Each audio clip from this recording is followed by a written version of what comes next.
അടുത്ത ദിവസം രാവിലെയായി. വെളുപ്പിന് ഒരു 4:30 തന്നെ നേരം വിളിച്ചുകൊണ്ട് എനിക്ക് ഭയങ്കര സന്തോഷമായിരുന്നു. അത്രയും നേരത്തെ ആൻഡമാൻ കാണാമല്ല. എന്നിട്ട് ഞങ്ങൾ പോയി അമ്മയ്ക്ക് സ്കൂബ ഡൈവിങ് ചെയ്യണമെന്നും പറഞ്ഞ് നീമോ ബീച്ച് എന്ന് പറയുന്നൊരു സ്ഥലത്തോട്ട് പോയി. അമ്മയ്ക്ക് നീന്തലൊന്നും അറിയാത്തതുകൊണ്ട് ഷോർ ഡൈവിങ് ആയിരുന്നു ഞങ്ങൾ ചെയ്യാൻ ഉദ്ദേശിച്ചത്. അച്ഛനും ഞാനും കൂടെ ബീച്ചിൻ്റെ സൈഡിൽ ഇരുന്നു. അമ്മ കുറേ ജാക്കറ്റും ഓക്സിജൻ സിലിണ്ടറും ഏതാണ്ടൊക്കെ വാരി പതിച്ച് വെള്ളത്തിലോട്ടിറങ്ങി ഒരു ഇൻസ്ട്രക്ടറുടെ കൂടെ അങ്ങ് പോയി. എനിക്കാണ് ഭയങ്കരമായിട്ട് ബോറടിച്ച് തുടങ്ങി. പിന്നെ എന്നെ ഒന്ന് ഇലക്കി നിർത്താൻ വേണ്ടി അച്ഛനൊരു ജ്യൂസൊക്കെ മേടിച്ച് തന്നു.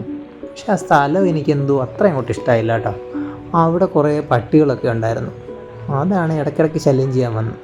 നമ്മുടെ കയ്യിൽ ബിസ്ക്കറ്റും ജ്യൂസും കണ്ടപ്പോഴത്തേക്ക് അവന്മാർക്കത് വേണം. അതെനിക്ക് അത്ര അങ്ങോട്ട് ഇഷ്ടമായില്ല. ഞാൻ അച്ഛൻ്റെ തോളത്ത് കയറിയിരുന്നു കുറച്ച് കഴിഞ്ഞപ്പോഴത്തേക്ക്. പിന്നെ അങ്ങനെയൊക്കെ അച്ഛൻ ആ പട്ടികളെയൊക്കെ ഓടിച്ചു വിട്ടു. എന്നിട്ട് എനിക്ക് സമയം പൊക്കോട്ടെ എന്നും കരുതി അച്ഛൻ പുതിയ പുതിയ ഐഡിയകൾ കണ്ടുപിടിക്കാൻ തുടങ്ങി. അവസാനം ഞാൻ ആ ബീച്ചിലിരുന്ന് ഒരു താജ്മഹൽ പണിയാൻ തുടങ്ങി.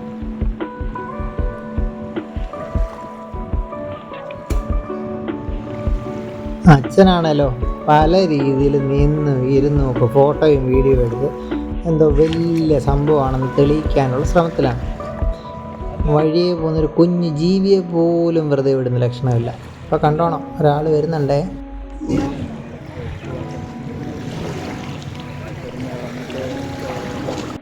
ബോറടിക്കുമ്പോഴൊക്കെ ഞാൻ പിന്നെയും ഭക്ഷണം കഴിച്ചുകൊണ്ടേയിരുന്നു. നൂഡിൽസാണ് എല്ലായിടത്തും കിട്ടും. എനിക്ക് നൂഡിൽസ് ഭയങ്കര ഇഷ്ടമാണ്. ഫുഡൊക്കെ കഴിഞ്ഞൊന്ന് ഫ്രഷായിട്ട് എല്ലാവരും സ്ഥിരം പോകുന്നൊരു സ്ഥലത്തോട്ട് പോകാൻ ഞങ്ങൾ തീരുമാനിച്ചു. Elephant beach. അങ്ങോട്ട് പോകാൻ 2 ഓപ്ഷനുണ്ട്. ഒന്നെങ്കിൽ കാട് വഴി ഒരു 40 മിനിറ്റ് നടന്നു പോകാം, ഇല്ലാന്നുണ്ടെങ്കിൽ ബോട്ടിൽ കയറി പോവാം. ബോട്ടിൽ കയറി പോകണമെങ്കിൽ 1000 രൂപ കൊടുക്കണം. പക്ഷേ എന്നാലും ബോട്ടിൽ പോകുന്നതായിരിക്കും എന്നെയും വെച്ച് പോകുമ്പോൾ നല്ലതെന്ന് അച്ഛനും അമ്മയ്ക്കും തോന്നി. അവിടെ ചെന്നിട്ട് എന്തൊക്കെ ആക്ടിവിറ്റി ചെയ്യാമെന്നുള്ളതിൻ്റെ ടിക്കറ്റ് ആദ്യം തന്നെ നമ്മൾ എടുക്കണം. അപ്പോൾ എനിക്ക് കയറാൻ പറ്റുന്ന ആകെ ഒരു ഒറ്റ സാധനമുള്ളായിരുന്നു. അതൊരു സബ്മറൈനായിരുന്നു. വെള്ളത്തിൻ്റെ അടിയിൽ കൂടെ പോകുന്നൊരു ബോട്ട് പോലത്തെ സാധനം. എന്തായാലും ഭാഗ്യത്തിന് അച്ഛൻ അതിൻ്റെ ഒരു ടിക്കറ്റ് എടുത്തു. ഇല്ലെങ്കിൽ എന്നെക്കൊണ്ട് ബുദ്ധിമുട്ടുമെന്ന് അച്ഛനെ നന്നായിട്ടറിയാം. എനിക്കാണെങ്കിൽ ഇവിടുത്തെ തിക്കും തിരക്കൊന്നും അത്ര അങ്ങോട്ട് ഇഷ്ടപ്പെടുന്നില്ല കേട്ടോ. ഞാനിങ്ങനെ ഇറിറ്റേറ്റ് ആവാൻ തുടങ്ങിയിട്ടുണ്ട്. എത്രയും പെട്ടെന്ന് ബോട്ടിൽ കയറ്റുന്നതായിരിക്കും അച്ഛനും അമ്മയ്ക്കും ആരോഗ്യത്തിന് നല്ലത്. എന്തായാലും ഒരു വിധത്തിൽ ഞങ്ങളങ്ങനെ ഒരു ബോട്ടിൽ കയറി. ഞങ്ങളുടെ ബോട്ടിനാണെങ്കിലോ റൂഫൊന്നുമില്ലായിരുന്നു. ഉള്ള വെയിലും എല്ലാം കൊണ്ട് കാറ്റും അടിച്ച് ഞങ്ങളിങ്ങനെ കടലിൽ കൂടെ യാത്ര തുടങ്ങി എലിഫൻറ്റ് ബീച്ചിലോട്ട്. എന്തായാലും 10-15 മിനിറ്റ് യാത്ര ഉള്ളൂ എന്നാണ് പറഞ്ഞിരുന്നത്. അതുകൊണ്ട് തന്നെ തൽക്കാലം രക്ഷപ്പെട്ടു. കുറേ വെള്ളമൊക്കെ ഇങ്ങനെ മുഖത്തോട്ട് അടിച്ച് വരുന്നൊക്കെ ഉണ്ടായിരുന്നു. ഞങ്ങൾ അവസാനം എലിഫൻറ്റ് ബീച്ചിലെത്തി. എനിക്ക് ആ ബീച്ച് കണ്ടപ്പോൾ തന്നെ ഭയങ്കര ഇഷ്ടമായി.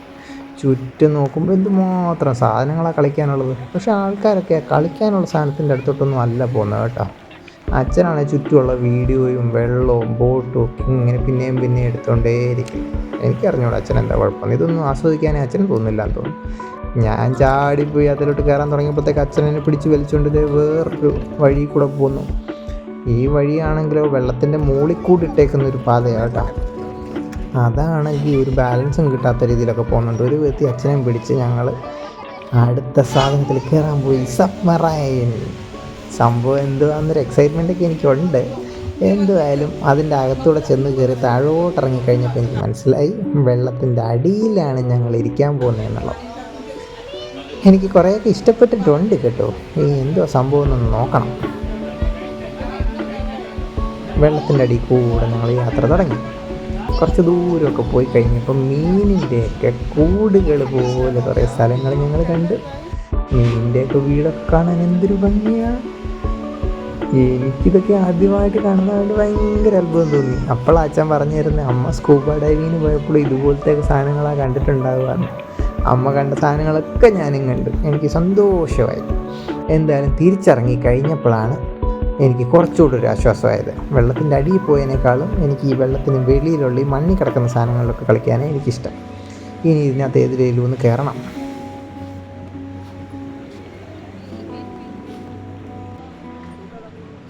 ഇവിടെ കരയ്ക്ക് ഇത്രയും സാധനങ്ങൾ ഫ്രീ ആയിട്ടിരിക്കുമ്പോൾ ഈ ആൾക്കാരൊക്കെ എന്തിനാണ് പൈസ കൊടുത്ത് വെള്ളത്തിലോട്ട് പോകുന്നതെന്ന് എനിക്ക് മനസ്സിലാവുന്നത്. എന്തായാലും ഇവിടെ അധികം പിള്ളേരെയൊന്നും കാണാനില്ല. അതുകൊണ്ട് തന്നെ ഞാൻ സന്തോഷമായിട്ട് കുറേ കളിച്ചു കഴിഞ്ഞപ്പോഴത്തേക്കോ എനിക്ക് വിശപ്പിന് അവിടെ കുറേ സാധനങ്ങൾ കഴിക്കാനൊക്കെ ഉണ്ടായിരുന്നു. അച്ഛൻ മേടിച്ചു തന്നതോ ഒരു പ്ലേറ്റ് ഫ്രൂട്ട്സ്. ഉള്ള ഫ്രൂട്ട്സൊക്കെ കഴിച്ച് ഞാൻ എൻ്റെ സ്ഥിരം പണി തുടങ്ങി. ഇനി ഞാനിവിടെ ഒരു കൊട്ടാരം പണിയാൻ പോവുകയാണ്. അച്ഛനാണ് ഒരു പണിയിൽ ഒരു പ്രൈവസിയും തരത്തില്ല. ഞാൻ എന്ത് ചെയ്യാൻ പോയാലും ഉടനെ അത് വീഡിയോ എടുക്കും. ആരെ കാണിക്കാനാണോ എന്ത്. എന്തായാലും ഞാൻ എൻ്റെ കൊട്ടാരവും പണിഞ്ഞ് അതിന് മുന്നിലൊരു സ്വിമ്മിംഗ് പൂളും കെട്ടി കൊട്ടാരത്തിനൊരു കൊടിയും വെച്ച് ഫുള്ളി സെറ്റായി. ഈ കൊട്ടാരത്തിനൊരു പേരിടണമെന്നൊക്കെ അമ്മ പറയുന്നുണ്ട്. ഇനിയിപ്പോൾ എന്ത് പേരാ ഇടാൻ പോകുന്നതെന്ന് അറിയാമല്ലോ എല്ലാവർക്കും. അറിഞ്ഞൂടാ? എന്ന് ഇപ്പം കാണിച്ചു തരാം. കൊട്ടാരത്തിൻ്റെ പേര് ഇതാ വരുന്നു. ഞാൻ ഫോട്ടോ എടുത്ത് കാണിച്ചു തരാം കേട്ടാ, നോക്കിക്കാം. ഈ സായൂസ് ഹൗസ്.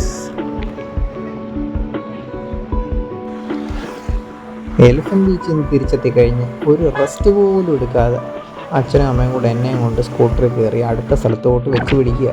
കാര്യം എന്താ, ഇന്നലെ സന്ധ്യയായി പോയതുകൊണ്ട് രാധാനഗർ ബീച്ച് കാണാൻ പറ്റിയില്ല. അപ്പോൾ ഇന്ന് എങ്ങനെയെങ്കിലും 4 മണിയാവുന്നതിന് മുന്നേ ബീച്ചിലെത്തണം എന്നുള്ളതാണ് ഞങ്ങളുടെ പ്ലാൻ. ഞങ്ങളങ്ങനെ രാധാനഗർ ബീച്ചിലെത്തി. എന്തൊരു വലിയ ബീച്ചാണോ, പക്ഷേ ആ ബീച്ച് നിറച്ച ആൾക്കാർ. എനിക്കെന്തോ ഇത്ര ആൾക്കാരുള്ള സ്ഥലം അങ്ങോട്ട് ഇഷ്ടമല്ല കേട്ടോ. ഇതിനേക്കാളൊക്കെ എനിക്കിഷ്ടപ്പെട്ട ആദ്യത്തെ ബീച്ചാണ് ഗോവിന്ദ് സാഗർ ബീച്ച്.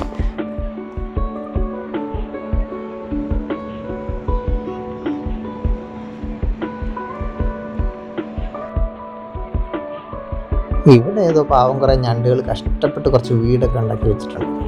ഇത് വീടാണോ അതോ നമ്മുടെ നാട്ടിലെ വരെയൊക്കെ ഇടുന്ന പോലെ അപ്പിയിട്ട് വെച്ചേക്കുന്നതാണോ എന്ന് വരെ എനിക്ക് സംശയമുണ്ട്. എന്തായാലും അഭിമാനമൊന്നും നോക്കാതെ അത് കുറേ ഞാനങ്ങ് വാരിയെടുത്തു. ഫൈനലി അച്ഛൻ ഫോൺ താഴെ വെച്ച് എൻ്റെ കൂടെ ഒരു കൊട്ടാരം പണിയാൻ കൂടി. അപ്പോൾ അമ്മ ഫോൺ എടുത്തേക്കുന്നു. എന്തേലും ആട്ടെ, നിങ്ങൾക്ക് ഇഷ്ടമുള്ള ചെയ്യും, ഞാൻ എനിക്കിഷ്ടമുള്ള ചെയ്യാം.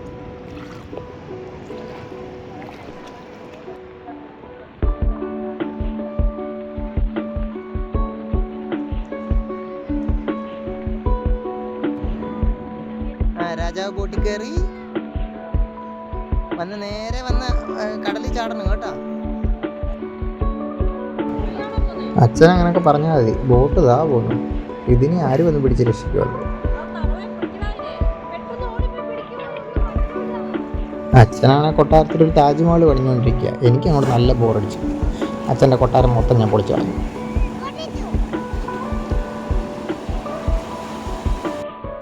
ദേഷ്യം വന്നു കഴിഞ്ഞാൽ പിന്നെ ഞാൻ എൻ്റെ തനി സ്വഭാവം പുറത്തെടുക്കും. പിന്നെ ഒന്നും നോക്കിയില്ല, വെള്ളത്തിൽ അങ്ങോട്ട് കിടന്ന് മേളിച്ചു. അച്ഛനാണെങ്കിലോ എത്രയോ ആളുകൾ എത്രയോ കാലങ്ങളിൽ പകർത്തിയിട്ടുള്ള അതേ വിഷ്വൽസ് പിന്നെ പകർത്തിക്കൊണ്ടിരിക്കും. ഞാനിവിടെ അങ്ങ് സുഖിക്കുക.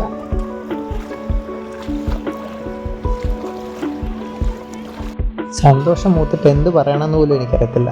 അതുകൊണ്ട് അച്ഛൻ പഠിപ്പിച്ചൊരു വാക്ക് ഞാൻ പറയുമോ.